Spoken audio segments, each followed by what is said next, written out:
রাজশাহীতে মেডিকেল বিশ্ববিদ্যালয় স্থাপন প্রকল্পের নির্মাণ কাজের উদ্বোধন করা হয়েছে।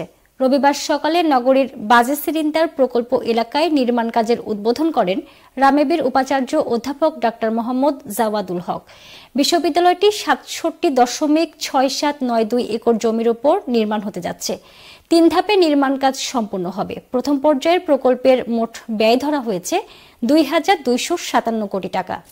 প্রাথমিকভাবে ২০২৭ সালে ৩০ জুনের মধ্যে শেষ করার পরিকল্পনা রয়েছে। প্রথম পর্যায়ে নির্মাণ কাজের মধ্যে অন্তর্ভুক্ত রয়েছে ১,২০০ শয্যা বিশিষ্ট একটি ১২তলা অত্যাধুনিক হাসপাতাল ভবন।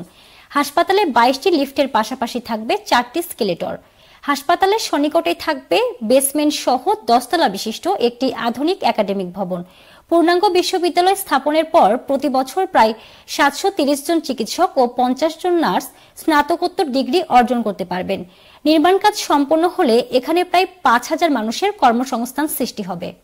উত্তরাঞ্চলের প্রায় ২ কোটি মানুষ উন্নত চিকিৎসা সেবার আওতায় আসবেন। রাজশাহী মেডিকেল বিশ্ববিদ্যালয়ের কোষাধ্যক্ষ ডাক্তার মোহাম্মদ জাকির হোসেন খন্দকারের সভাপতিত্বে অনুষ্ঠানে বিশেষ অতিথি হিসেবে উপস্থিত ছিলেন রাজশাহী বিভাগীয় কমিশনার ডক্টর দেওয়ান মোহাম্মদ হুমায়ুন কবির, রাজশাহী মেট্রোপলিটন পুলিশের কমিশনার মোহাম্মদ আবু সুফিয়ান ও রাজশাহী মেডিকেল কলেজের অধ্যক্ষ অধ্যাপক ডাক্তার খন্দকার মোহাম্মদ ফয়সাল আলম।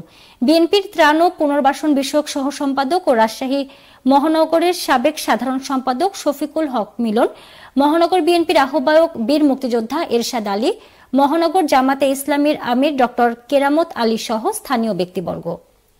আন্তর্জাতিক মানের চিকিৎসা শিক্ষা এবং উন্নত এবং বিশ্বমানের চিকিৎসা সেবা নিশ্চিতের লক্ষ্যে ২০১৬ সালে বাংলাদেশে 4টি মেডিকেল বিশ্ববিদ্যালয় স্থাপন করা হয় এবং ২০১৭ সাল থেকেই রাজশাহী মেডিকেল বিশ্ববিদ্যালয় তার একাডেমিক কার্যক্রম শুরু করে।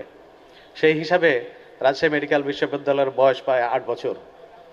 এই সময়ের মধ্যে এটা অনেক বড় প্রকল্প, কাজে এই সময়ের মধ্যে প্রকল্প প্রণয়ন, প্রকল্পের নকশা প্রণয়ন এবং অনুমোদন, ভূমি অধিগ্রহণ সহ সংশ্লিষ্ট বেশ কিছু কাজ সম্পন্ন হয়েছে।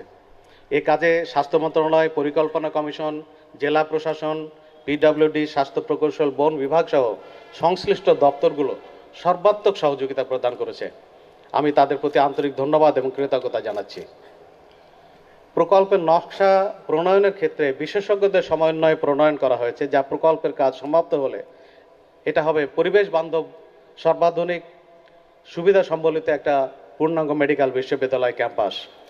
এই ক্যাম্পাসে প্রাকৃতিক জলাধার এবং সবুজ বেষ্টনী থাকছে বা থাকবে, যাতে করে ক্যাম্পাসের বাতাস এবং জলবায়ু দূষণমুক্ত থাকে। আমি নিজেও দেখেছি, আমি নকশাটা দেখেছি যে এই ক্যাম্পাসে তারা এস্টিমেট করেছে যে কর্মকর্তা, কর্মচারী, ছাত্রছাত্রী, চিকিৎসক, রোগী এবং অন্যান্য জনবল সহ ওই ক্যাম্পাসে কতজন লোক অবস্থান করতে পারে।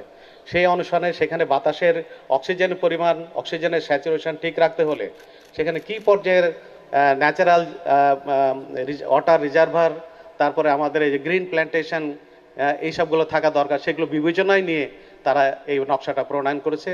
আমার কাছে খুবই এটা পরিবেশ বান্ধব মনে হয়েছে। আমরা নর্মালি জানি যে একটা এলাকায় যদি পরিবেশ সুন্দর রাখতে হয় তো সেই অঞ্চলের 25% বনাঞ্চল থাকতে হবে, গ্রিন গাছপালা থাকতে হবে। আমার এই নকশায় 49% গ্রিন বনাঞ্চলের ব্যবস্থা রাখা হয়েছে। সুতরাং আমি আশাবাদী যে এটা একটা পরিবেশ বান্ধব একটা ক্যাম্পাস গড়ে উঠবে।